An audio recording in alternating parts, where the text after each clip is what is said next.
Bagi saya adalah ketika identitas itu dijadikan sebagai instrumen untuk memuji diri dan kelompoknya, nggak ada soal. Tapi kalau dipakai untuk menghajar, mendowngrade dan membusukkan orang lain, inilah yang kemudian terjadi pada dua pemilu, ya. Saya sebut pilkada DKI dan kemudian dalam pilpres. Memori itu yang sebenarnya takut betul. Bukan politik identitas, jangan samakan Ganjar dengan Anies Baswedan. Orang datang ke TPS misalnya dia mencoblos karena dia orang Jawa ataupun non-Jawa, tidak ada soal. Atau dia datang ke TPS misalnya kelihatan agamanya lebih bagus ketimbang yang lain, tidak ada persoalan.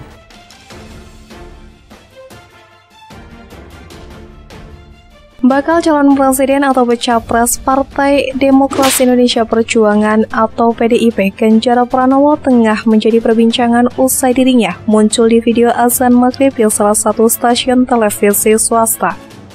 Banyak pihak mengaitkan kemunculan Ganjar Pranowo dengan politik identitas. Dua wajah ganda dari politik identitas. Satu sisi dia bisa menjelma sebagai sesuatu yang positif, tapi pada saat yang bersamaan politik identitas itu bisa nampak cukup mengerikan dan menakutkan. Politik identitas itu menjadi positif, ya. Kalau kita mengacu pada gerakan-gerakan politik perubahan sosial di berbagai negara, politik identitas itu misalnya menjelma sebagai sebuah gerakan perempuan ataupun gerakan-gerakan kelompok minoritas, kelompok kulit hitam dan seterusnya dan seterusnya.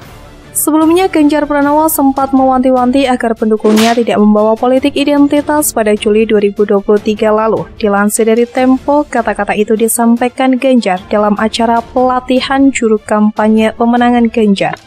Jangan bawa politik identitas, jaga kebersamaan kita sebagai anak bangsa, ujar Ganjar pada Senin 17 Juli 2023. Di kita, politik identitas ini seringkali digunakan hanya mau pemilu. Tapi untuk gerakan sosial, gerakan perempuan, gerakan minoritas, itu jarang kita bicarakan.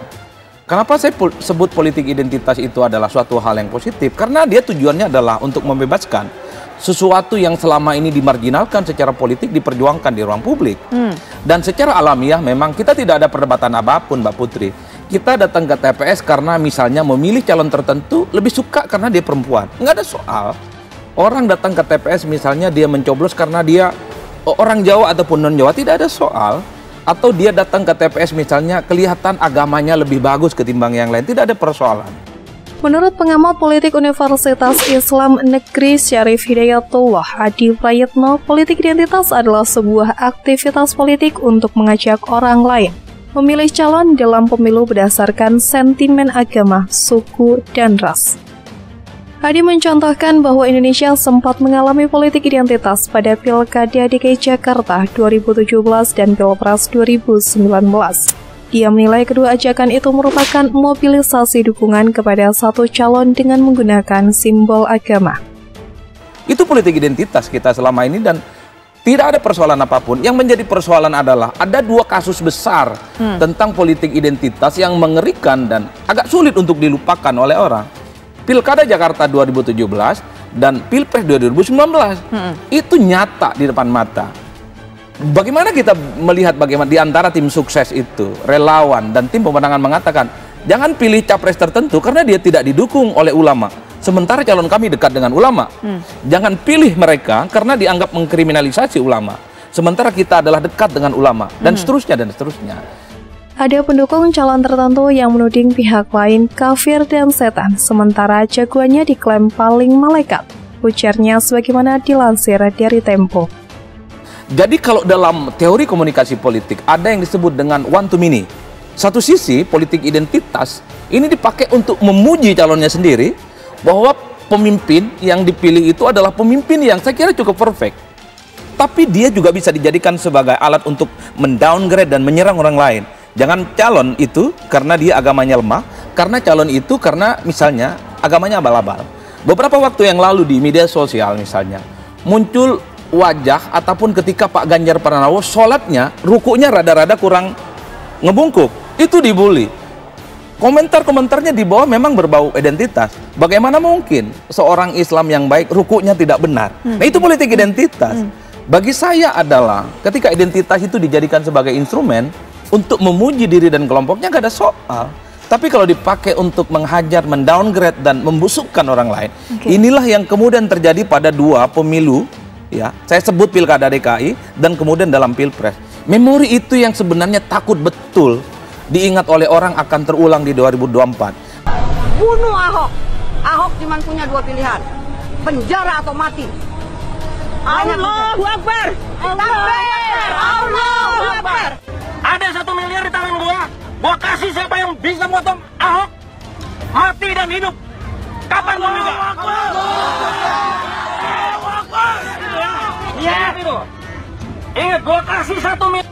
Menurut Yeni Sri Lestari dalam artikel ilmiahnya yang berjudul Politik Identitas di Indonesia, antara nasionalisme dan agama, politik identitas adalah penjabaran dari identitas politik yang dianut oleh warga negara berkaitan dengan arah politiknya. Politik identitas adalah cara berpolitik yang didasarkan pada kesamaan identitas. Jadi kalau mau melihat Ganjar Pranowo, Prabowo Subianto, Anies Baswedan, jangan dipersoalkan bagaimana kadar keimanannya. Jangan dipersoalkan apakah dia dekat dengan umat Islam ataupun tidak.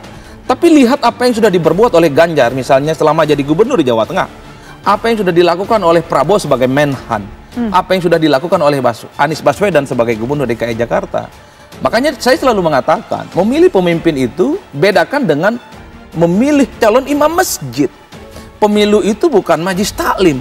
Bukan memilih orang yang kadar keimanannya lebih oke ataupun tidak. Bagi kita sebagai sebuah demokrasi yang sudah NKRI betul ya. Jadi kita mestinya tutup mata dengan identitas agama, dengan identitas suku, dengan identitas gender.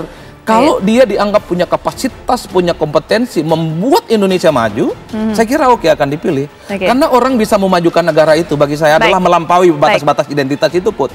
Orang bisa memajukan bangsa dan negara, tidak kenal agama, tidak kenal suku, dan tidak kenal gender. Jadi siapapun bisa menunjukkan yang terbaik buat bangsa dan negara. Saya kira begitu poin saya. Politik identitas lahir dari kelompok sosial yang merasa diintimidasi dan diskriminasi oleh dominasi negara dan pemerintah dalam penyelenggaraan sistem pemerintahan. Di Indonesia, politik identitas yang mendominasi adalah politik identitas keagamaan, yang menghadirkan kesan-kesan eksklusif pada kelompok agama mayoritas di Indonesia.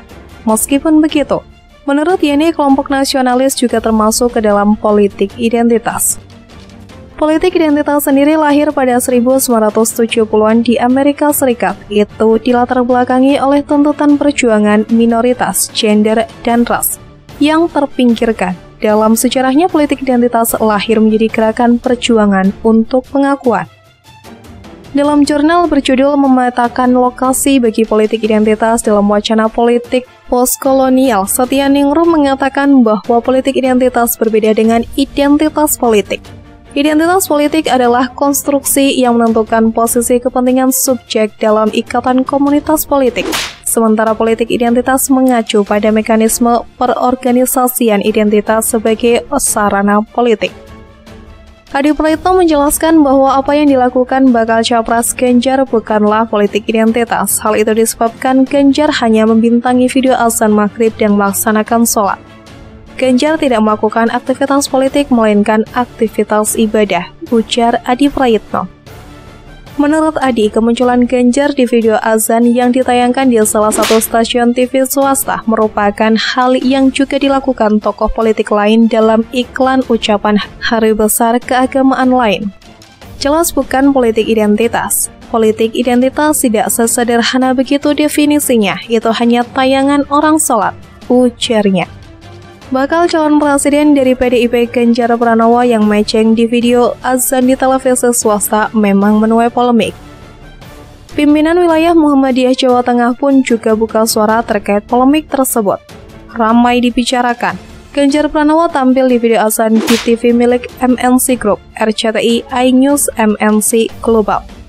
Diketahui pemilik MNC Group adalah Haritanu Sudibyo yang merupakan Ketua Umum Perindo yang mana partainya ikut mendukung Ganjar untuk Pilpres 2024 bersama barisan PDIP. Ketua Pimpinan Wilayah Muhammadiyah Jawa Tengah Tafsir menilai bahwa bakal calon presiden PDIP Ganjar Pranowo yang tampil di TV swasta dalam video azan merupakan kreativitas yang positif.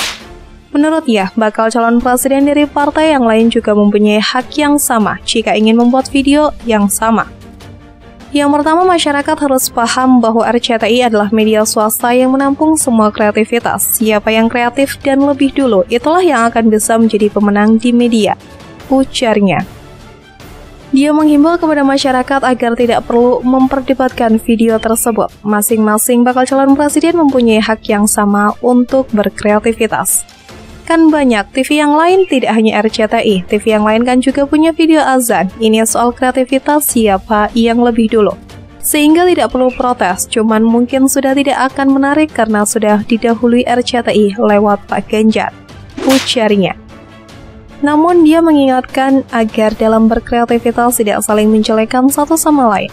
Jangan sampai kebebasan berkreativitas menyakiti perasaan orang lain, dan jangan sampai memecah belah. Tolong dijawab dengan kreatif, jangan dengan reaktif. Adu kreatif, adu gagasan, siapa yang paling kreatif, siapa yang paling cepat, yang penting tidak menafik dan menjelekan yang lain. Silahkan calonnya dijunjung setinggi langit tanpa menjatuhkan orang lain, ujarnya.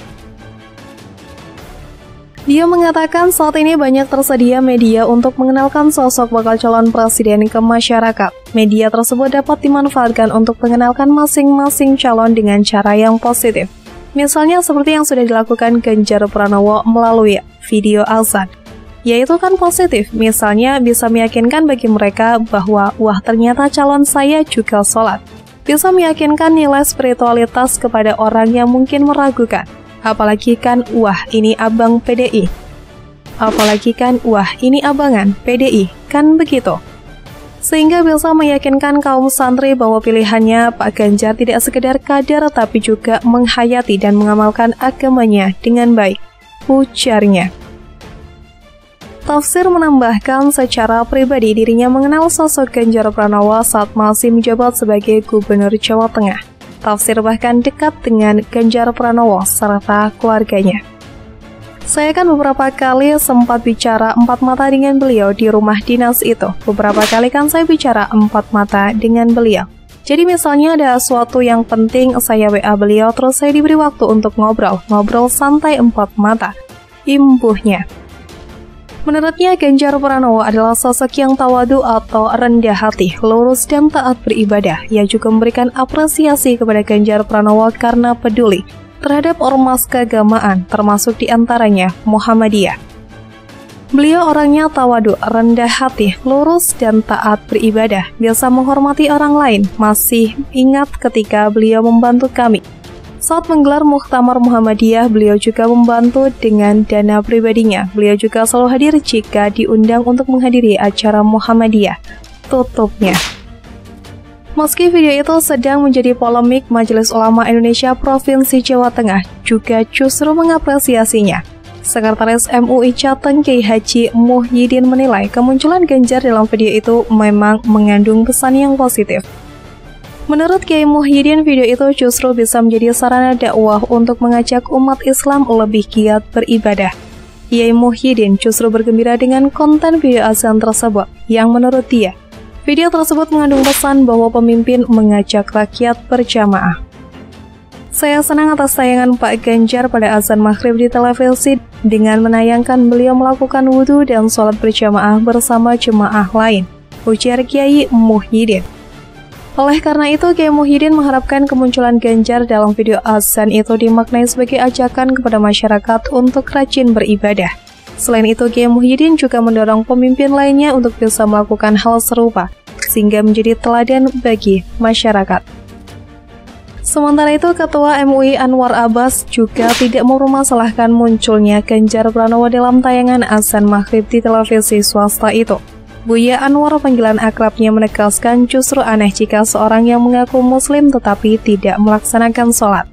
Buya Anwar justru mendorong bakal capres lainnya melakukan hal yang serupa. Kemunculan Ganjar ini menjadi perbincangan menjelang pendaftaran pasangan calon pemilihan presiden yang diagendakan bulan depan. Sejumlah pihak beranggapan kemunculan Ganjar dalam siaran azan itu mengarah pada politik identitas dan terkait kampanye Pilpres. Kendati demikian, PDIP selaku partai politik pengusung Ganjar sudah menyatakan argumennya soal itu.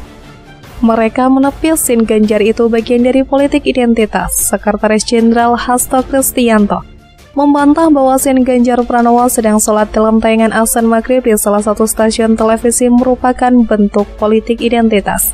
Sebaliknya, sebagai seorang Muslim, Ganjar telah menjadi teladan bagi semuanya. Hal itu justru patut mendapatkan apresiasi. Menurut Hasan, tayangan tersebut memperlihatkan sosok Ganjar yang alamiah atau yang tidak dibuat-buat.